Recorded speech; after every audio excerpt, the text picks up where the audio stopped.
দেখা যাচ্ছে যারা প্রেমের আলাপ ছাড়া কোনো আলাপ নাই, গার্লফ্রেন্ড বয়ফ্রেন্ডের কথা। আমার গার্লফ্রেন্ড যদি এসএসসি এক্সামিনেশনে ফেল করে ইমিডিয়েটলি তাকে একটা মেসেজ ড্রপ করো। যারা আজকে সকালবেলা তোমরা খেলা দেখেছো, ব্রাজিল কিংবা আর্জেন্টিনা যেই দলকে সাপোর্ট করো না কেন, সকলের উদ্দেশ্যে আমি একটা মেসেজ ড্রপ করতে চাই। আমি বলি কি যে এমন কথা বলে শুধু মেসেজ ড্রপ করার কথা, ওকে থানায় ড্রপ করেন অথবা ওকে পাবনা পাগলা গারদে ড্রপ করেন।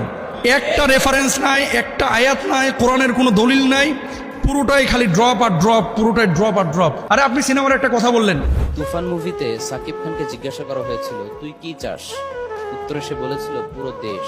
এই যে এই ধরনের অনেক বিষয়গুলো তারা বিভিন্নভাবে বিভিন্ন উপায়ে দর্শকদের সামনে, মানুষের সামনে, জাতির সামনে পেশ করছে। আমি এই ছেলেটাকে যেই মেসেজ ড্রপ বলেন, আপনিও চিনেন আমরাও চিনি, একে আলেমই মনে করি না। আর যখন আপনি ধর্মীয় লেবাস পরে আবেদ আলীর মতো, যখন আপনি টুপি পরে পাঞ্জাবি পরে দাড়ি রেখে আপনি যখন এই ধরনের কোনো কাজ, কোনো কর্মকাণ্ড করবেন, তখন মানুষ মনে করবে এটা ইসলাম।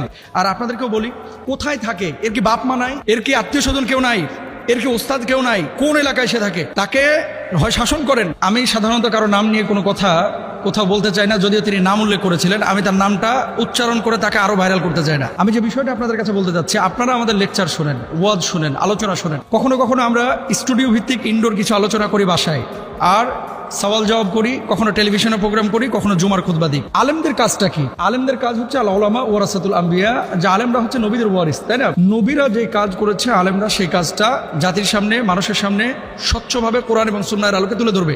এটা হচ্ছে বাস্তব কথা। এখন বর্তমানে এই সোশ্যাল মাধ্যম বা এই যুগে ফেসবুক, ইন্টারনেটে যারা আপনারা সম্পৃক্ত আছেন, আপনারা দেখেছেন যে আলহামদুলিল্লাহ এদেশে অনেক ইসলামিক স্কলার যাদের আলোচনার মাধ্যমে অনেকে অমুসলিম থেকে মুসলিম হয়েছে, অনেকে বেনামাজি থেকে নামাজি হয়েছে, অনেকে মুখলেস দায়ী হয়েছে, অনেকে তাকওয়াবান হয়েছে। আর কিছু কিছু মানুষকে ইদানিং দেখা যাচ্ছে যারা প্রেমের আলাপ ছাড়া কোনো আলাপ নাই, গার্লফ্রেন্ড বয়ফ্রেন্ডের কথা, সিনেমার গল্প করা, ফুটবলের গল্প করা, এই যে এই ধরনের অনেক বিষয়গুলো তারা বিভিন্নভাবে বিভিন্ন উপায়ে দর্শকদের সামনে, মানুষের সামনে, জাতির সামনে পেশ করছে। আল্লাহর নামে হলফ করে বলছে, আমি 3বার বলতেছি, আল্লাহর কসম, আল্লাহর কসম, আল্লাহর কসম, আজকে ওমরের জামানা যদি থাকতো তাহলে হয়তোবা যে অপরাধী এইভাবে ইসলামকে কটাক্ষ করছে, হাসির পাত্র বানাচ্ছে, তাকে হয়তোবা ওমর রাদিয়াল্লাহু তাআলা আনহু কড়া শাসনের মুখোমুখি করে হয় জেলখানায় পুরে দিতেন অথবা তাকে কতল করে ফেলতেন। এরকম যারা ইসলামকে তামাশার পাত্র বানায়, যারা এই কথাগুলো বলতেছে, কখনো ব্রাজিলের কথা বলতেছে, আর্জেন্টিনার কথা বলতেছে, যারা আজকে সকালবেলায় তোমরা খেলা দেখেছো, আবার বলতেছে যে গার্লফ্রেন্ডকে মেসেজ ড্রপ করার কথা। আমি বলি কি যে এমন কথা বলে শুধু মেসেজ ড্রপ করার কথা, ওকে থানায় ড্রপ করেন অথবা ওকে পাবনা পাগলা গারদে ড্রপ করেন।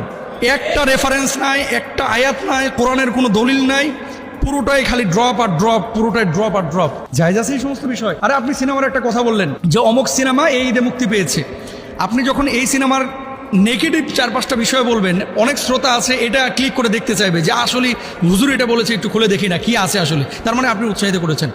আমি বলি রাসূল আকরাম সাল্লাল্লাহু আলাইহি ওয়াসাল্লাম এই সমস্ত আলেমদেরকে, দায়ীদেরকে, যারা এমন কাজ করেছেন তাদেরকে কি বলেছেন একটু দেখেন। এরা দাজ্জালের চাইতেও মারাত্মক, জোরে সোরে বলেন নাউযুবিল্লাহ। আল্লাহর হাবিব সাল্লাল্লাহু আলাইহি ওয়াসাল্লাম এদেরকে দাজ্জালের চাইতেও মারাত্মক বলেছেন। দেখেন রাসূল আকরাম সাল্লাল্লাহু আলাইহি ওয়াসাল্লাম বলেছেন, এমন কিছু রয়েছে যেটির ব্যাপারে আমি আমার উম্মতের জন্য দাজ্জালের অপেক্ষাও বেশি ভয় পাই। নবীজি বলছেন যে পরবর্তীতে এমন কিছু মানুষ আসবে যে মানুষগুলো দাজ্জালের চাইতে মারাত্মক হবে। দেখেন ভণ্ডামি আপনি সাধারণ গেটআপে করেন, সেখানে কোনো মানুষ বিভ্রান্ত হবে না, যে ও জানে যে ওটা ভণ্ড। আর যখন আপনি ধর্মীয় লেবাস পরে আবেদ আলীর মতো, যখন আপনি টুপি পরে পাঞ্জাবি পরে দাড়ি রেখে আপনি যখন এই ধরনের কোনো কাজ, কোনো কর্মকাণ্ড করবেন, তখন মানুষ মনে করবে এটা ইসলাম, অথচ এটা সম্পূর্ণরূপে হারাম। আল্লাহ রাসূল সাল্লাল্লাহু আলাইহি ওয়াসাল্লাম কি বলছেন? তখন আমি ভীত হয়ে পড়লাম। তাই আমি বললাম, হে আল্লাহ রাসূল সাল্লাল্লাহু আলাইহি ওয়াসাল্লাম, এটি কোন জিনিস যার ব্যাপারে আপনি আপনার উম্মাহের জন্য দাজ্জালের চাইতে অধিক ভয় করেন? আল্লাহর হাবিব সাল্লাল্লাহু আলাইহি ওয়াসাল্লাম বললেন, পথভ্রষ্ট আলিমগণ। আমি এই ছেলেটাকে যেই মেসেজ ড্রপ বলেন, আপনিও চিনেন আমরাও চিনি, একে আলেমই মনে করি না। যদি আলেম হতো তার তাফসীর থাকতো, আলেম হতো ইসলাহের অনেক কথা থাকে, আলেম যদি হতো তাহলে কোরআন হাদিসের অনেক কথা থাকে যেগুলো নিয়ে কথা বলতো। সারাক্ষণ খালি এই যে গার্লফ্রেন্ড বয়ফ্রেন্ড এই ধরনের আলাপ আচরণ যারা করে তাদের আলোচনা শুনেন না ভাই। আর আপনাদেরকেও বলি, কোথায় থাকে এর কি বাপ মা নাই, এর কি আত্মীয় স্বজন কেউ নাই, এর কি ওস্তাদ কেউ নাই, কোন এলাকায় সে থাকে, তাকে হয় শাসন করেন অথবা তাকে নিয়ে গিয়ে আইনের হাতে তুলে দেন, পুলিশের হাতে তুলে দেন। এবং এই সমস্ত পাগলামি যারা করে, এরা শুধুমাত্র নিজের ক্ষতি করতেছে না, বরঞ্চ সমষ্টিগতভাবে ইসলামের ক্ষতি করতেছে। এদের ওয়াজ শোনা যাবে না, এদের থেকে দূরে থাকবেন, মাহফিলে এদেরকে নেবেন না, এদেরকে মসজিদের ইমামতিতে নেবেন না। এরা ফাসেক। এই সমস্ত মানুষগুলো হচ্ছে ইসলামের সাথে বেঈমানি করে, গাদ্দারি করে। আল্লাহ তাআলা আমাদের সবাইকে হেফাজতে রাখুন। হক্কানি আলেম